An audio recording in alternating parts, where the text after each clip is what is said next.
de excelencia. Clínica Sancho, profesionales con experiencia. Clínica Sancho, la mejor tecnología. Clínica Sancho, tus ojos en las mejores manos.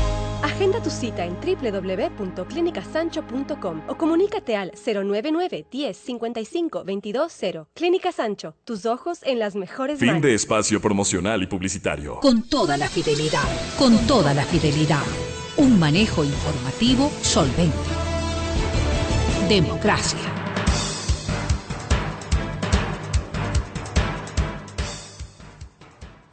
Estamos de regreso ya y queremos conversar con Rodrigo Gómez de la Torre, el representante de los empleadores en el Consejo de Salarios, y con el presidente de la CEDOCUT, el señor Richard Gómez. A los dos, muchas gracias por acompañarnos. Bueno, la decisión, y creo que deberíamos entonces iniciar con lo que dijo el ministro de Trabajo sobre esta decisión, para pedirles un comentario sobre esto. Esto dijo el señor ministro Ish.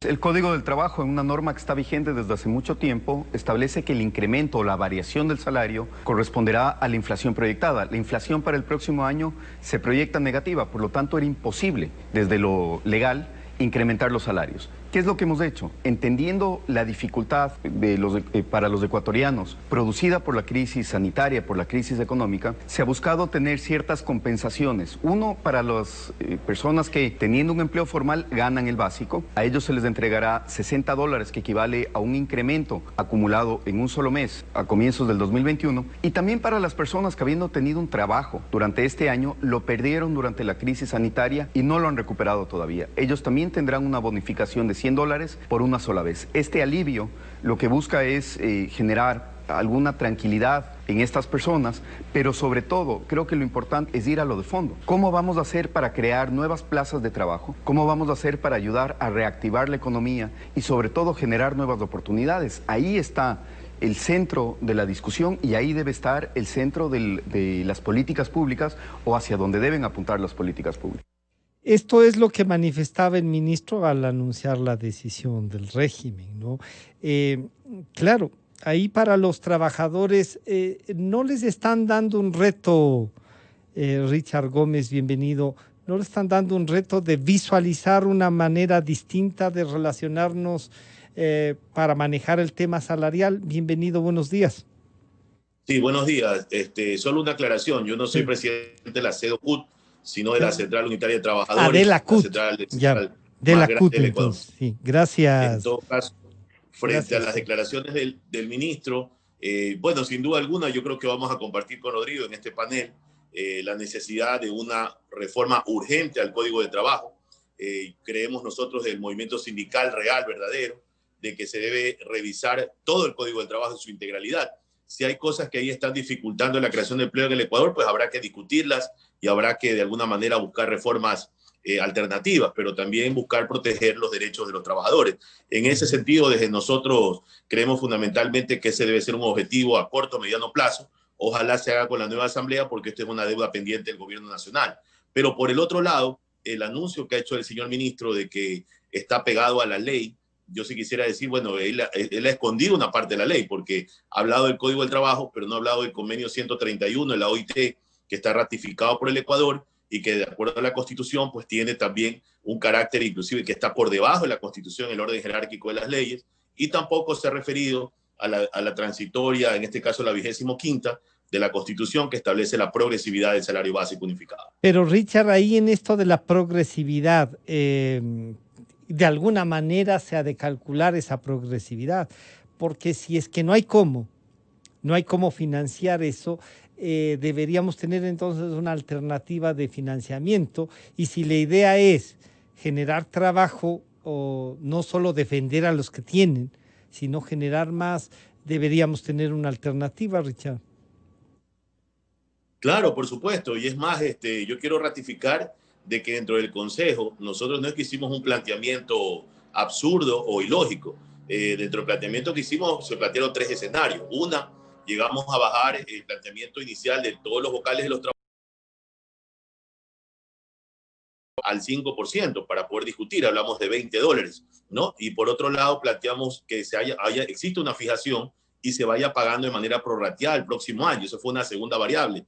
Y una tercera variable que yo la mencioné en el Consejo, y Rodrigo es testigo de aquello, era plantear una fijación salarial general, pero excluyendo a los sectores productivos que de alguna manera han sido golpeados por el COVID, por la pandemia. O sea, no es que estamos en una posición irracional de que nos suban porque nos suban el salario. Estamos en una posición de que de alguna manera tiene que contribuirse o mejorarse el salario, no solo en función de lo que dice la Constitución y la norma y de los convenios internacionales, sino también el hecho de que el Ecuador necesita dinamizar la economía. $1 en el bolsillo del trabajador no es $1 que va a un fideicomiso, va fuera del país o va para ahorro. Es $1 que va al consumo, y estando en el consumo va justamente a dinamizar la economía del país. Son todas esas variables las que discutimos. Sin embargo, no hubo el eco de parte del sector empleador. Entendíamos que el gobierno también estaba en la lógica de plantear un cero, y ahora con esa limosna de $60 que cree que la gente va a estar contenta, yo al final del día creo que es absurdo plantear esos $60, mejor no hubiera planteado nada, porque al final del día no es comparable un incremento salarial a un tema de un bono que se lo da una sola vez y que a la final alcanzará para un pollo mensual a los trabajadores, en este caso del sector privado, que son alrededor de 380,000. Yo creo que hablar de un incremento de 20, de $10, de 7, 8, no creo que vaya a producir el efecto del desempleo que produjo la pandemia y que mandó a la calle, según datos de la propia Federación de Cámaras, casi 1 millón de empleos perdidos, según lo que yo leía en un Twitter que sacaba uno de los dirigentes empresariales. Al saludar a Rodrigo Gómez de la Torre, decía, Rodrigo, un poco esto se enmarca en la propuesta de los empresarios, digamos, como que la propuesta de ustedes en el Consejo Salarial, que era no revisar, sino aplicar la ley. Si bien, claro, Richard dice, oiga, no se olviden del convenio 131 de la progresividad del salario, pero de la progresividad en base a algo que hay que calcular, y esa aquí en la fórmula es en virtud de la inflación, y estamos en deflación. ¿Había la posibilidad de discutir algo más, Rodrigo, o cómo el compromiso de los empresarios en cambio está en ampliar, en generar más plazas de trabajo? O sea, si logramos empatar las dos cosas sería lo ideal. Rodrigo, bienvenido, buenos días. Muy buenos días. Estamos justamente en ese aspecto, Francisco. Un gusto saludarlo a Richard en la distancia y un gusto saludar a todos quienes nos escuchan. Pues precisamente se debatió ampliamente el tema de cifras. De igual manera, con respecto primeramente al convenio de la OIT tiene convenios que son recomendaciones que nos hace, no necesariamente son mandatorios. La Constitución sí es mandatoria y la ley sí es mandatoria. La Constitución determina en la 25ª transitoria la progresividad y tiene que ver con la canasta familiar y el salario equivalente. Y ese es un tema importante porque usualmente nos olvidamos de la palabra equivalente. Entonces, el INEC nos genera la comparación para tener canasta familiar, ingreso familiar. El INEC dice que la canasta familiar está en $711 y que en base al salario actual, con todos los sobresueldos y demás aspectos, el ingreso familiar está en 746. Ahí es donde la progresividad, y matemáticamente entendiendo, puede ser hacia arriba o hacia abajo, dependiendo de lo que estemos buscando. En el caso de la informalidad, por ejemplo, nosotros buscamos erradicar la informalidad y eso será un proceso progresivo, pero en términos negativos. Vamos progresivamente hacia abajo en la informalidad. En el caso del cumplimiento de la ley determina expresa y taxativamente de no haber un acuerdo en el Consejo Nacional de Trabajo y Salarios, lo que se debe aplicar es la inflación proyectada. Pero claro, no podía aplicarse la inflación proyectada porque la inflación proyectada hubiera representado, y ya con los últimos datos que ha presentado el gobierno, hubiera implicado una reducción del salario en $4, que sería expresamente lo que la ley determina. Y si bien no hubo un acuerdo en materia salarial en el Consejo, sí hubo un acuerdo en que debemos buscar métodos mucho más dinámicos de crear empleo. 2, que debemos cumplir la ley y que debemos cumplir la ley a rajatabla. Y esto precisamente lo planteaba Iván Peñaranda.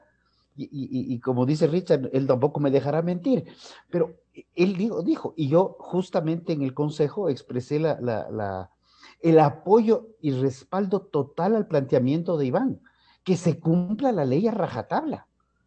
Más bien sí nos preocupa que estas compensaciones, que las entendemos dentro de una política de asistencia social del gobierno, estas compensaciones obviamente van a terminar saliendo del bolsillo de todos los ecuatorianos, directa o indirectamente, porque el gobierno, los gobiernos, no es solo el mérito de los gobiernos lo que hacen es recaudar dineros para poder utilizarlos en el caso de no producen. Entonces, esa recaudación puede salir obviamente saldrá de impuestos, puede salir de petróleo o minería. Claro, en el caso de pero alguna respuesta, y algunos dicen, alguna respuesta social había que darla frente a esto, que sí no es la primera vez que, por ejemplo, a fin de año no hay una revisión salarial. Han sido cortas en estos últimos 15 años, digamos, las revisiones del salario no han sido así, pero no hay que olvidar que hemos llegado a $400, ¿no es cierto? Pero en los últimos años... Sí, Rodrigo, por favor. Francisco, una sola observación. Es verdad que las revisiones salariales pueden considerarse pequeñas, pero también es verdad que las revisiones salariales de los últimos años han estado muy por sobre la inflación proyectada de cada año, salvo el año 2016, que si bien se llegó a un acuerdo, es el único año en el 2017 que el empleo crece. Entonces, en base a estricto cumplimiento de la ley, las revisiones debieron haber sido menores, porque el proceso de caída de la inflación viene desde diciembre del 2015, en un franco descenso, hasta llegar a momentos deflacionarios gravísimos como los que estamos viviendo actualmente. Claro, Richard, entonces ahí uno dice, los estudios, la academia debería ayudar a reflexionar, a asistir a los trabajadores, para este debate y visualizar también un país, ¿no es cierto? El salario mínimo es un referente para un montón de cosas, que está previsto en varias leyes. Pero si bien usted nos ha dicho esta mañana, no estamos nosotros cerrándonos al diálogo y a visualizar, ¿no quisieran echar mano también del compromiso de generar trabajo, de dar más oportunidades y no solo a este 28 o 30% que sí tiene trabajo pleno, con garantías, salir de la informalidad? O sea, un poco ya nos plantea, sí, vamos a la reforma al código, pero todas estas otras variables las han tomado en consideración ustedes, Richard. Sí, yo creo, mi estimado, que desde la óptica del sector empresarial, que no ha cambiado en los últimos años, Rodrigo es testigo de que el Consejo del año 2017 plantearon un incremento, creo que fue de $1, en 2018 0, en 2019 0, y ahora 2020 0. O sea, con COVID o sin COVID, el sector empresarial ha planteado 0. Desde la lógica que establece Rodrigo, que bueno, con las cifras del INE, por supuesto, que son mediante encuestas que nadie sabe cómo las hacen, dicen que en el Ecuador hay 1.6 perceptores en cada hogar. Entonces, con eso, pues se suma un salario casi más de la mitad de otro. 1.3 dicen ahora, ¿no? Y ya con eso, ya pues, ya el trabajador un poco más y vive como en Suiza, pues, ¿no? Entonces, lo que nosotros más bien argumentamos es que primero, esa cifra o ese 1.6 perceptores es mentiroso. Segundo, no se establece tampoco con claridad lo que dice la Constitución. Yo más bien respeto lo que dice Rodrigo, o sea, que el debate siempre ha sido muy enriquecedor con ellos, ¿no? Pero esta frase es clarísima, lo que dice la 25ª transitoria de la Constitución. El salario básico tenderá a ser equivalente al costo de la canasta familiar. Ahí no dice el salario básico de 1.6 perceptores, o sea, eso lo podemos discutir en el ámbito jurídico y no es la misión, yo creo que en esta entrevista. Sí ratificarle a ustedes, señor periodista, a la ciudadanía que nos escucha, que desde el lado de los trabajadores sí hay una visión que va enmarcada no en el irrestricto todo o nada. O sea, en esa lógica no está la CUT y no estamos muchos dirigentes de otras organizaciones sindicales, pero queremos que todo el debate se centre en la discusión de lo que pasa en América Latina también. Cuando vemos en países como en Colombia, que están discutiendo el sector empresarial, planteando un 6% al salario básico de incremento. En Uruguay se ponen de acuerdo en un 3%, cuando Uruguay tiene uno de los del sueldo más alto de América Latina, y otros países asimismo hablan de incrementos escalonados. O sea, se busca la manera de que el trabajador, de alguna manera, ya afectado en esta crisis, porque se enfermó, porque la salud pública no lo pudo atender, porque se murió su familia y tuvo que comprar el cofre mortuorio, tuvo que enterrarlo, o porque no le dan el alcohol, no le dan la mascarilla y tiene que comprarla de su salario, que es paupérrimo en este momento. Y por otro lado, el teletrabajador que ha tenido que comprar su computadora, poner su internet y asumir otros gastos básicos, de servicios básicos, que antes no los tenía. O sea, el peso de la crisis no lo ha llevado. Pero quien no gana el salario mínimo también. No gana el salario mínimo, pero cuando usted nos pone de ejemplo Uruguay o Colombia, uno dice, veamos el monto del salario básico en cada uno de esos países y veamos cómo está funcionando, porque yo puedo proponerles, como nos pasaba en el Ecuador, el 40% del alza salarial, al martes siguiente devaluación del 50%.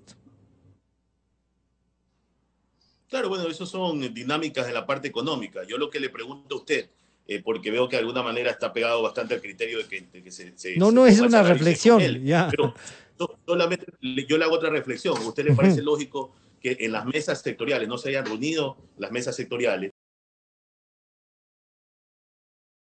Las farmacéuticas, el sector bananero nunca paró, el sector azucarero tampoco, el sector atunero tampoco. Haya gente en esos sectores donde vendieron más en la pandemia y ganen un salario básico. Es eso lo que para nosotros es impresentable, es inmoral desde nuestro punto de vista, por respetando los diversos criterios que puedan haber. Pero no puede existir que en esos sectores que hicieron más producción, que generaron mejores recursos, por ellos, prácticamente a esos sectores, ni siquiera a esos se les aplique el salario básico. Claro, ahí hay una afirmación que usted tiene razón, que es que los sectoriales no han funcionado. Rodrigo, estos sectores que han sido beneficiarios o ganadores, para decir de alguna manera, en la pandemia, ¿no será que sean, claro, que puedan compartir sectorialmente los beneficios? Y que, claro, eso ya no sería mínimo vital, sino una diferencia de que ganen más los que están en esos sectores, Rodrigo. A ver, el tema de los sectoriales es fundamental, creo lo hemos conversado en el Consejo y lamentablemente el año pasado ya por otras razones no se aplicaron sectoriales y hace 2 años los sectoriales tampoco funcionaron como debían haberse dado. En los sectoriales está considerado un factor que tiene que ver con productividad, que es un tema crítico, y la productividad promedio, de acuerdo al dato que nos entregaron en el ministerio la semana pasada, precisamente es de menos 2.42%. Esa es la productividad promedio. De ahí cada uno de los sectores tendrá más o menos. Pero sí quiero hacer énfasis, y esto lo hago permanentemente, yo no veo sectores que hayan ganado. ¿No? Aquí todo el país ha perdido, todo el planeta ha perdido. Hay sectores que han perdido un poco menos. Pero también me pregunto, si nosotros vamos a decir que la situación está abollante, y voy a topar el sector agrícola con una caída del menos 4% en ventas, y con un problema en toda la producción que se ve en la leche, que se ve en las papas, que se ve en todo esto, en donde los costos de producción en muchos casos están superando los precios de venta de los productos, ¿qué hacemos? ¿Subimos los costos de venta? Eso no podemos hacerlo nosotros. Y tenemos que ser responsables y también somos solidarios y somos empleadores. No es una situación sencilla. Estamos sosteniendo. Hay empresas textileras que han dejado de hacer jeans, camisetas, productos de alto valor agregado y se han tenido que volcar para sostener el empleo, comenzar a hacer mascarillas y para comenzar a mantener y dinamizar el tema. Hay empresas que vendían en comercios y vendían hoteles y restaurantes, productos alimenticios, se han volcado a implementar cadenas de distribución. Todos los costos productivos se han incrementado sustancialmente en la pandemia también. No es un tema de que alguien haya ganado. Creo que es un tema que discrepamos. No hay un solo sector que haya ganado, Rodrigo. No hay uno solo. Hay algunos que han hecho comercialización de alimentos que sí han ganado. Digamos que han cambiado sus dinámicas a comercializar alimentos, pero los restaurantes que están comercializando, el caso de restaurantes, los restaurantes si vendían 100, ahora venden 30, 40, y además con el costo adicional del transporte. O sea, no es tan así. La realidad es que la pandemia ha evidenciado muchos problemas que venían arrastrándose de años, y sí creo que es fundamental esperar las evaluaciones un poco de estas nuevas modalidades contractuales, que la economía siga dinamizándose y confiemos que el tema de producción y productividad pueda seguirse ampliando y entra en la discusión. Claro. Entonces, Richard, sí, usted tiene datos, usted decía, el sector bananero ha seguido vendiendo, pero ¿tiene usted datos de crecimiento, por ejemplo, de exportaciones del sector bananero? ¿De qué otros sectores ganadores podríamos decir que no quieren compartir el éxito que les ha brindado la pandemia? Bueno, yo lo que le puedo manifestar es que quien tiene la obligación de darnos y proporcionarnos en el Consejo Nacional de Trabajo y Salarios toda la información de los impactos económicos, de las variables de productividad, es el gobierno, es el Ministerio de Trabajo a través de sus instituciones. Es lamentable que sea el primer año en donde a última hora, en la última reunión, recién tuvimos algunos datos que se refiere ahorita a Rodrigo, no presentados formalmente, sino dichos dentro del Consejo, de la productividad de un 1%, dijo el ministro ese día, la inflación en un menos 0,72 proyectada, nunca enseñó ningún documento, solamente lo dijo, y en la última reunión de discusión, ni siquiera antes como para poder debatir. Pero lo otro es que yo le digo la lógica del pueblo, o sea, yo respeto mucho lo que dice Rodrigo, que todo el mundo ha perdido y lamentablemente a la final todo el mundo está pasando una situación crítica, ¿no? Pero pensar que en un comisariato, mi estimado, que en los momentos de pandemia la gente se volcó a los comisariatos a hacer largas filas para consumir, y creo que vendieron más que en todo el año. Hay un cajero, hay un trabajador que gana un salario básico, es impresentable. En una de las grandes cadenas de farmacias en este país, que todas las conocemos, 2 o 3 de estas cadenas, que gane alguien un salario básico cuando triplicaron o cuatriplicaron sus ventas, me parece inaceptable. Hasta el día de hoy siguen vendiendo, pues, ¿no? Hablar de los compañeros que trabajan en los despachos, compañeros de Urbano Express, por ejemplo, que elaboran entregando las tarjetas de crédito, que no pararon en la pandemia, las medicinas, y no llegan ni a $300 su sueldo. Pero entonces, ¿cuál será de ese sector, Richard? ¿Cuál será el grupo? O sea, ¿a cuántos llegan? ¿Cuántos trabajadores están en los comisariatos? ¿Cuántos trabajadores están en las farmacias? ¿Serán qué? ¿100,000 serán? No sé, puede ser 100,000, pero ahí le pongo otros ejemplos. Tenemos sindicatos en el sector azucarero, nunca paró la producción de azúcar. Tenemos sindicatos en el sector bananero, nunca paró la producción, o en este caso del banano. Es más, hasta los mandaron a llamar, la gente estuvo ahí frenteando el tema. Entonces, el sector atunero, tenemos sindicatos en el sector atunero también. O sea, conocemos esa realidad. Lo que usted me puede decir ahorita, si yo tengo la cifra del Ministerio de Economía, no tenemos esos datos, los ha entregado. Esas cifras, usted mismo decía que esas cifras no sabe de dónde las sacan. Y entonces, si es una cifra que le vamos a deslegitimar, no nos sirve. Por eso es que yo creía que los trabajadores deben acudir y debería la academia asistir para que la discusión sea de igual a igual, con cifras, con temas que las cámaras sí tienen. Pero el problema, mi estimado, no es la cifra, porque, discúlpeme, o sea, si queremos aquí engañarnos todos y decir que contratamos, yo también puedo contratar 2 o 3 técnicos que me hagan una cifra y con eso discuto la cifra. Pero el problema son las cifras reales que tienen que darle las instituciones, no la academia, el SRI, el Ministerio de Economía y Finanzas. O sea, son instituciones que nosotros les pagamos un sueldo para que justamente nos proporcionen información. Pero ellos no nos han proporcionado. Pero yo lo que puedo decir es hablar desde el lado de los trabajadores, de la gente que nosotros recibimos, que atendemos. Nosotros somos trabajadores y sabemos de esos sectores cómo se mantuvo la producción con el esfuerzo y sacrificio de la gente, pero sin embargo hoy se les congela el salario. O sea, por eso es que decimos que es impresentable.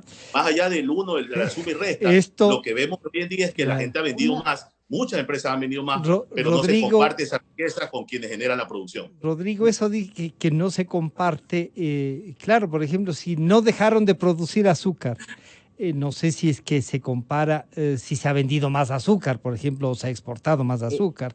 No sé si es que sí se siguió trabajando en el banano, no sé si hemos crecido en exportación de banano, para decir, ha habido más ingresos, el arroz igual, el atún igual. O sea, estos sectoriales de los que nos habla Richard, nos pueden hacer pensar entonces de que sí hay sectores ganadores, Rodrigo.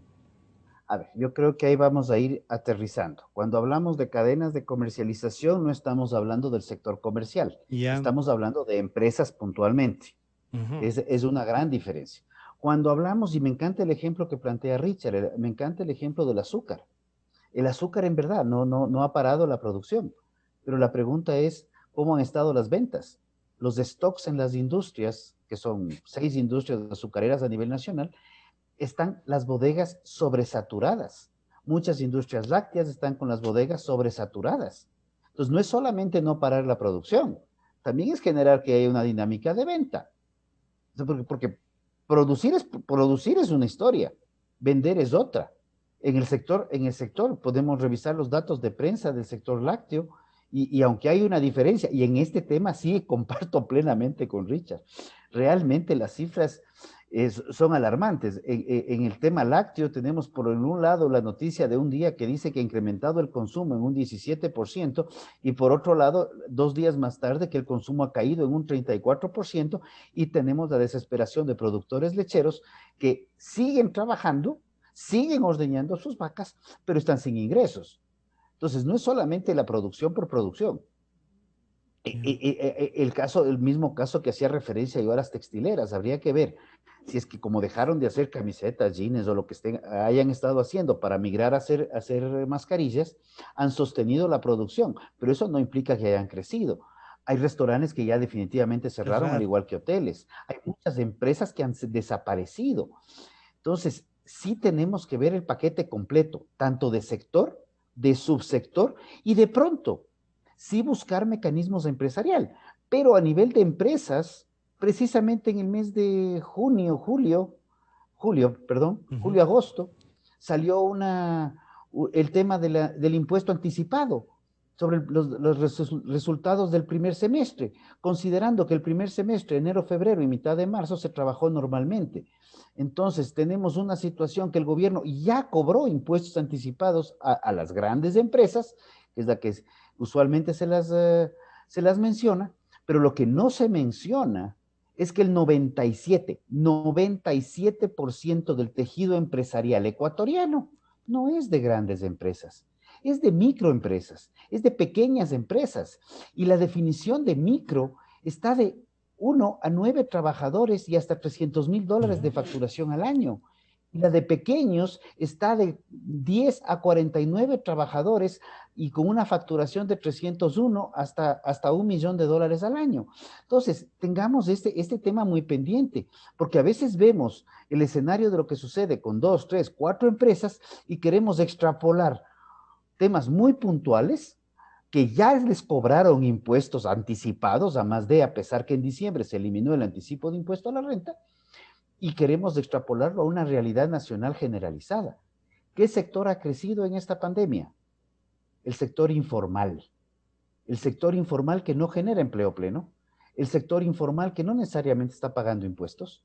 El sector informal que no está cumpliendo con toda la normativa. Ese es el único sector que ha crecido, pero no por eso podemos decir que el Ecuador ha ganado porque ese sector ha crecido. No, porque por se el ha contrario, precarizado el trabajo. El crecimiento del sector informal es un retroceso a nivel país. Para concluir, les voy a pedir a los dos entonces una reflexión frente a esta realidad. Algunos sectores, no sé si la CUS también, hablan de movilizaciones, no han dicho paralizaciones, ojalá no sé cómo se pueda llegar, ya hay la decisión tomada, pero cómo ir trabajando entonces una mejor relación y qué responder a lo que ha pasado, Richard. Sí, bueno, yo creo primero descartar movilizaciones de nuestro lado. Vamos a estudiar, estamos estudiando el día de hoy con nuestros equipos jurídicos, presentar una demanda de inconstitucionalidad al acuerdo que sacó el ministro y que congela el salario por primera vez en el Ecuador. Eso en garantía de la seguridad jurídica, tenemos todo el derecho de presentarlo. Por otro lado, yo creo que hacer eco en la nueva asamblea, en el nuevo gobierno, de que tome las riendas del país de una manera positiva y que llame al diálogo a los actores, pero un diálogo de un consenso real, no de los acuerdos que establezcamos, por ejemplo, en el Consejo se queden en la asamblea porque no hay voluntad política de los asambleístas. Yo creo que nos toca un gran desafío en estas próximas elecciones, el poder dotarle al país de una herramienta que permita la generación de empleo, que garantice los derechos y no estas medidas parches que vienen causando problemas a nivel de los trabajadores. Y por otro lado, determinar, yo creo que de manera obligatoria, una negociación que se dé durante todo el año en función de indicadores que sean reales, ¿no? Y no desde la lógica del gobierno de turno, que al final del día, en alianza con ciertos grupos empresariales importantes del país, nos presenta ciertos cuadros, ciertas cifras para alentar o para disminuir los derechos laborales. Yo creo que en este gobierno se han perdido muchos derechos. La ley humanitaria se ha ayudado mucho al sector empresarial, lo cual lo aplaudimos nosotros también. La ley de simplicidad tributaria, una serie de reformas legales que han existido también, porque ahí yo creo que estaba el kit justamente de buscar el equilibrio. Nosotros vamos en la lógica de discutir lo que haya que discutir para lograr los grandes consensos nacionales. En este gobierno lamentablemente no se pudo, a pesar de haber sido llamado el gobierno del diálogo y haber contado con el respaldo nuestro, porque nosotros lo apoyamos también al presidente en su momento, pero nos queda debiendo al país muchísimo, y en estas actuales circunstancias el gran peso de la crisis la tienen los trabajadores. Ojalá en este nuevo gobierno, ojalá en este nuevo año nos vaya mucho mejor y podamos discutir, así como lo estamos haciendo ahora, con ideas, con propuestas, y siempre pensando en el mejor del país y no de la lucha entre un sector y el otro sector, que lamentablemente durante décadas no nos ha servido para nada en el Ecuador. Rodrigo, esa es también entonces un reto de lo tripartito, ¿no? Ojalá podamos tener esta cultura democrática que Richard nos plantea, pero no solo por tenerla, sino para conseguir que el país mejore, Rodrigo. Completamente de acuerdo, y creo que este consejo ha demostrado que hay una voluntad de diálogo permanente. Definitivamente necesitamos reformas estructurales en beneficios de las grandes mayorías que en este momento ni siquiera tienen empleo. Ni siquiera discuten salario porque, como digo, no tienen empleo.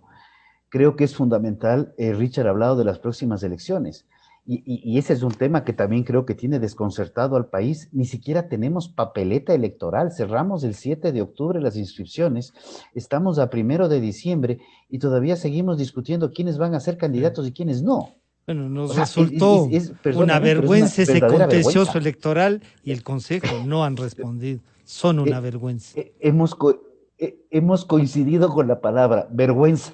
Entonces, ahí yo creo que es un tema en el cual también nosotros como empleadores, como trabajadores, como emprendedores, como ciudadanos, tenemos que repensar también nuestra posición personal, particular, grupal, gremial, con respecto a qué esperamos del gobierno. Creo que el gobierno debe ser el articulador, el que nos genere reglas claras y estables, pero tampoco podemos seguir dependiendo mucho del gobierno, porque lo que vemos es que cada vez las cosas se complican más y no conseguimos las soluciones a los problemas, sino conseguimos seguir pateando la pelotita. Los 3 o 4 temas estructurales del Ecuador, costo del dinero, temas laborales, temas tributarios, temas tramitológicos, los venimos debatiendo, discutiendo, conversando, discrepando, poniéndonos de acuerdo y en desacuerdo al menos 10 años. Y seguimos patinando en el mismo lugar. Esto de aquí debe cambiar y yo creo que este es un compromiso, y esto sí veo a Richard que está sintiendo aquí en la Cámara. Estamos completamente de acuerdo y creo que por ahí debe ir el país. Un país de desarrollo, un país de crecimiento, un país que dé respuestas a todos estos años que se han dado de las potencialidades del Ecuador, y que seguimos conversando de potencialidades cuando otros países nos están dando ya la delantera con creces.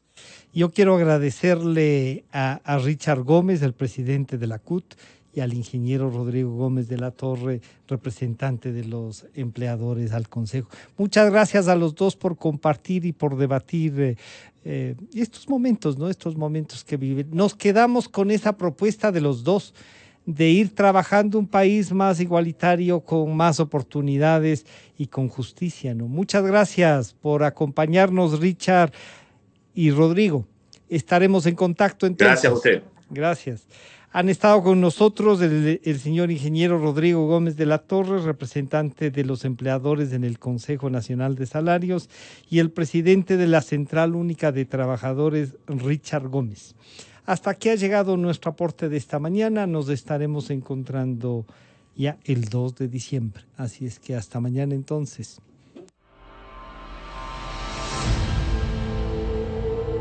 Que la vida vuelva a empezar.